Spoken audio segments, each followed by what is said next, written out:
gamers, HB Duran here again at Denver Comic-Con 2015, and I am excited to be sitting here at the BattleKasters booth with creator Alane Adams. This has been an amazing game. It is a crossover between a book and a mobile game that you can actually play at events. How's your show been so far?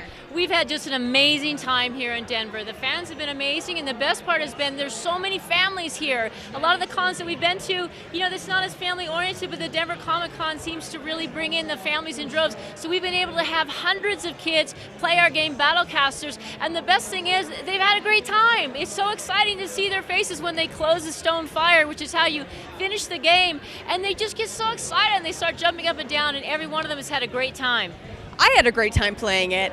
I downloaded it yesterday, and how it works is it creates a map of the convention and turns it into a game board, essentially. And so you go on quests, you collect cards, you can set traps for people. I tripped a bunch of traps, I set a bunch of traps, I collected a lot of, in true gamer form, I camped at one location for a while. So it was a great time yesterday. And so I'm so excited to see your leaderboards and how many people are coming up to your booth being just so excited to finish it or to start it. And we've seen them on the floor running around looking for the next location. So tell us a little bit about the game. It is based on The Red Sun, which is a book that has just released, as I understand. It's coming out in August. However, we've seen it here on the show floor today. Is it available for pre-order yet? Yes, it's available for pre-order on Amazon or on the website at alaneadams.com.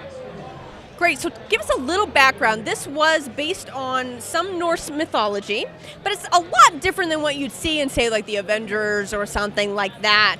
Do you have a background in Norse mythology, or was it something that you were just fascinated with? So a couple years ago, my 12-year-old son, he asked me to write him a book that he could read.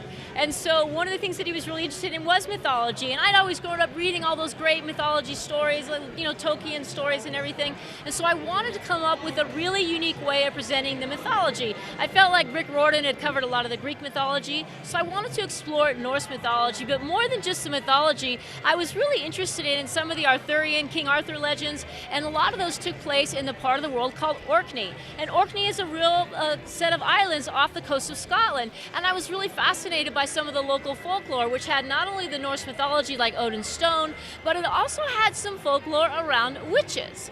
And which was kind of unusual to tie in witches with the Norse mythology. And they had some local folklore around like this ring of Brogar, which are these standing stones. And the mythology was that there were these witches trapped inside of a stone. And I thought, what a great basis, for a story. And so my character, who's a 12-year-old boy who doesn't think there's anything at all unusual about him, he finds out one day when a strange dwarf appears, which it's always a dwarf, right? It's always a dwarf that knocks on your door and your life changes. And he finds out that nothing about his life is ordinary. His father is a son of Odin, a descendant of the god Odin, and his mother is a witch. And of course, that gives him this combination of witch blood and god blood, and it just makes him, have all this sort of conflicting good and dark, light and dark kind of magic inside of him.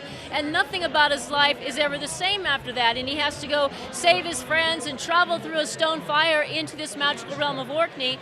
When he's there, one of the things when I was trying to create the series was trying to come up with something really unusual. When you enter into this realm, and you look around, what's going to be different about it? And it occurred to me, the most powerful object in our universe, it really is the sun. So what if there was a god, an ancient god, who was trying to, outdo Odin, and he decided to curse the sun? And he poisons the sun because that would show how powerful he was. The problem is it gets out of control and it starts to kill everything.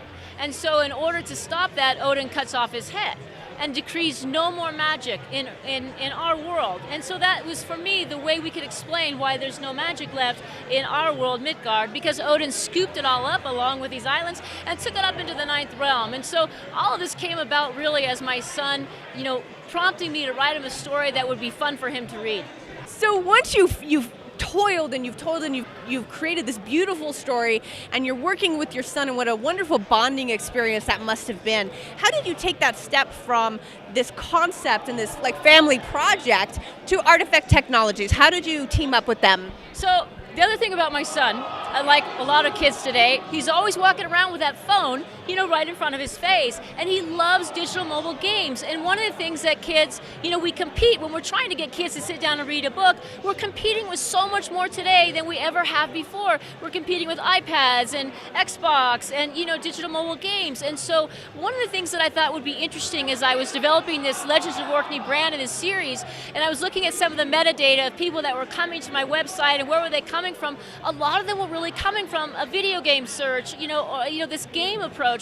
And so it just occurred to me that why not try to beat him at his own game? If phones and mobile games are really what kids are excited about, why not come up with a digital mobile game that could allow kids to enter into my story? So instead of just handing them a book and say, hey, here, read this, you're going to love it, hand them a game that they think is really cool. And that game will teach them a little bit about my creatures, my characters, my objects, cast some spells, create some magic, run around the fan con, turn it into a live game board.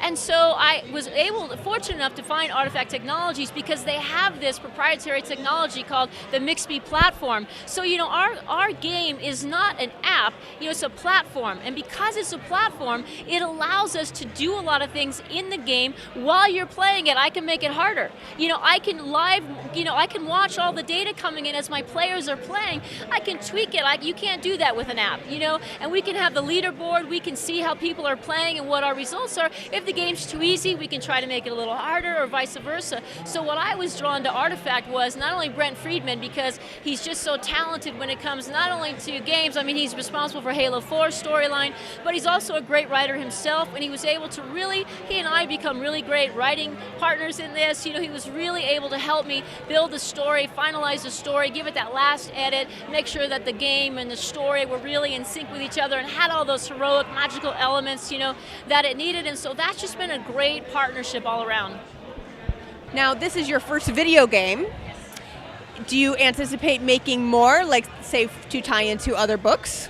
So really, this game is kind of, people have described it as trying to fly the plane while you're still building it. We're launching this game and we're still building this game. We've got more, we're going to be at San Diego Comic-Con in July. So between now and San Diego, we've got 2 more development cycles we can go through. We're going to continue to expand the game and make more features available. We take feedback from every player who will fill out the form. So we get to know what they like, what they're looking for. So we keep adapting and sort of customizing and expanding the game. Once we get through with the digital mobile game, we're also going to be putting it online. Right now you can only play the game at a fan con. Well, that's no fun because these kids leave here, or fans leave here, they want to go home and keep playing, or they want to be able to connect more. So it's just a matter of how fast can you work, and we work fast, okay? But you're cracking that whip. Come on, guys, more. Let's get the online game done. Let's get this done. So it's a matter of time and ability to just, again, building that plane while you're flying it, putting the wheels on and stuff. So we're going in that direction. And next summer, when the Moon Pearl comes out, you can just imagine there'll be more expansion to the game so that we have Moon Pearl characters and Moon Pearl branding to it, same kind of game functionality, but it'll just keep getting bigger and bigger. That's really my vision for it. Where can people find out more for those who want to pre-order, maybe learn more about you, learn more about the game, and kind of follow its progress? Like, for example, if you've been at a fan con and you've played this game, you're going to want to learn more. Where can we go? BattleKasters.com, is that the best place to go? We have a few websites. You have AlaneAdams.com, which is my own website, and that'll link you to the other sites. We have LegendsofOrkney.com for the series fans, and then of course BattleKasters.com is where we have all kind of the game information going on. But any of those 3 will link back to the other ones. Well, you heard it here first. Be sure and check that out. Head over to one of those websites or BattleKasters.com.